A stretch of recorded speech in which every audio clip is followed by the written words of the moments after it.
who said, "Mr. President, Mr. Vice President, we've hit some snags, but I promise you, we're still going to get everyone out alive." And that was our great Chairman of the Joint Chiefs of Staff, Dan Kane. So smooth, so confident. And that's exactly what we did, and what we learned is that sometimes Plan A doesn't always work out. Sometimes Plan B doesn't always work out. But the reason why the Air Force and the Space Force are so powerful is because they go from Plan A to Plan B to Plan C, and they execute time and time again. And that's what makes you the best Air Force and the best Space Force anywhere in the world.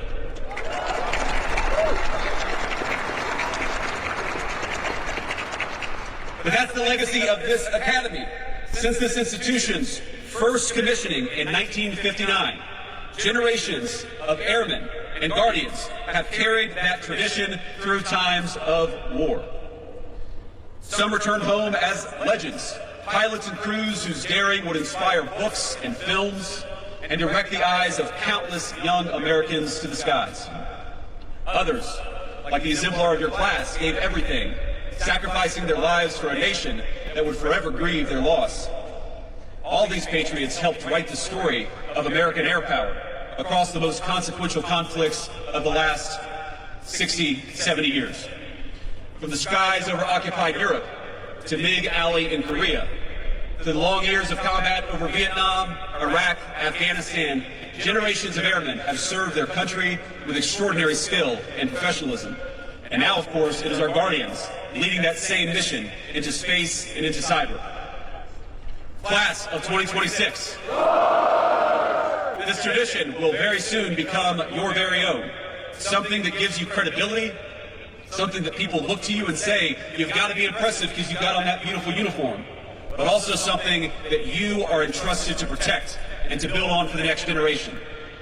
In 60 days, you will arrive at your first assignments and realize the distance between training and real-world operations is much shorter than you might have expected. You'll be given tasks that sound impossible, and you'll be leading senior enlisted folks, some of whom joined the Air Force or joined the Space Force before you were even born. But they will look to you for leadership. But you will also arrive prepared. Through world-class academics and athletics of this institution, yes, but most importantly, through repeated exposure to intense fatigue, uncertainty, and responsibility. I love this phrase, no quit, all grit.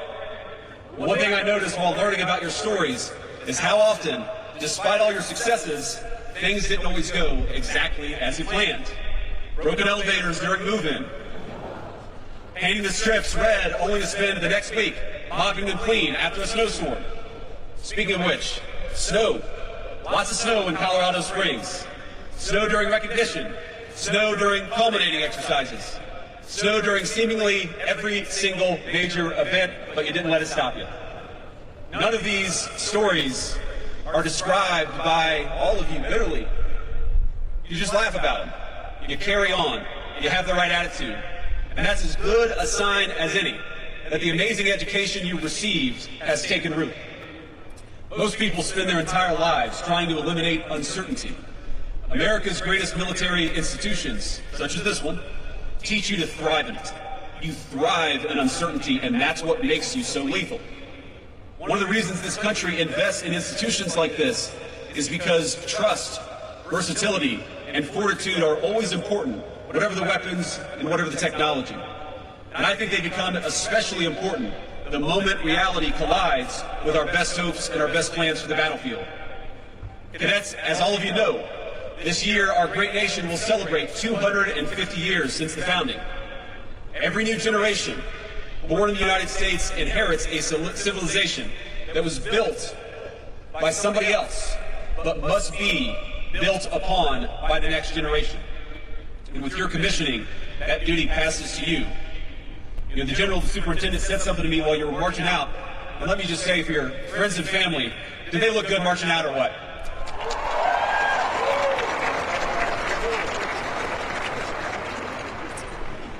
I knew we had the toughest Air Force and Space Force. Now I know that we also have the best looking Air Force and Space Force anywhere in the world. But the General said something to me. He said, you know, sometimes I read headlines and it's easy to get sad or depressed about the state of this country. But when I look at you, when I look at the future of America, I feel great hope that we are and will remain the greatest country anywhere in the world.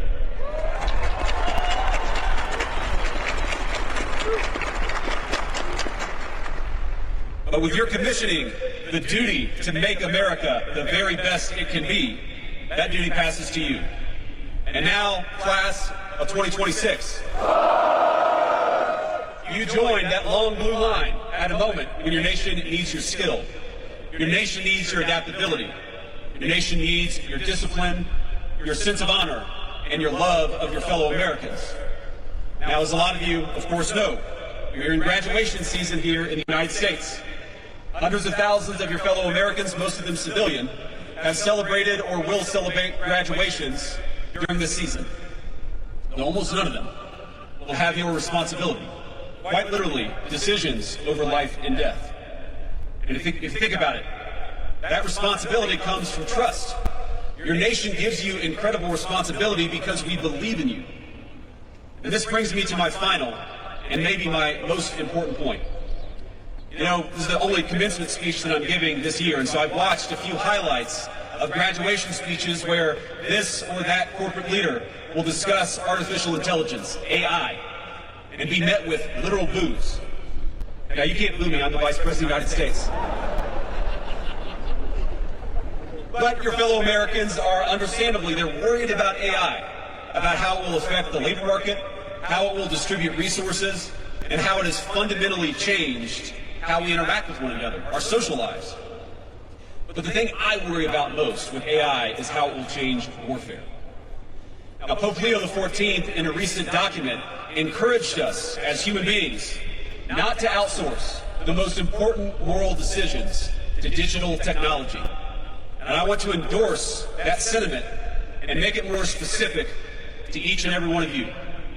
AI will inevitably change warfare. And of course, as you've learned over the last 4 years, it already has. But one of the things that makes Americans unique, that makes you as warfighters unique, is that we wage war justly. But when I say that we, all of us, wage war justly, I mean fundamentally that you must do so. Because you are the ones who execute. You are the ones who lead on the battlefield. You are the ones who ensure that our lethality in war, which is amazing and necessary, it also coexists with our heart and with our conscience. It is an incredible burden to put on your shoulders, but it is one that we entrust to you with full confidence. And if the warfare of the future is to live up to the moral values of our ancestors, decisions over life and death must be made by humans and not machines.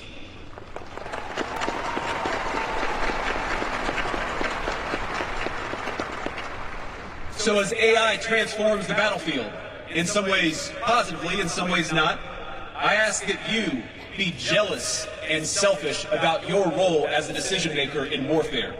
Use technology to make you better, but never submit to it. You are the masters of warfare, and both your minds, but also your hearts, are the opposite of artificial. Cadets, 4 years later, you are fundamentally different from the young men and women who first stepped in to the footprints on I-Day. You've changed, absolutely, but the world has changed around you. And the mission to defend our United States, no matter what the world may throw at us, remains the same.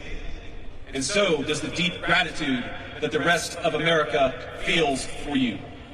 So the class of 2026, congratulations. Your country is asking a great deal from you, but it would not be asking it if we didn't believe that you were capable of carrying that duty every single day. So let me say, from the President of the United States and from the bottom of my heart, to this class of cadets who will soon become officers,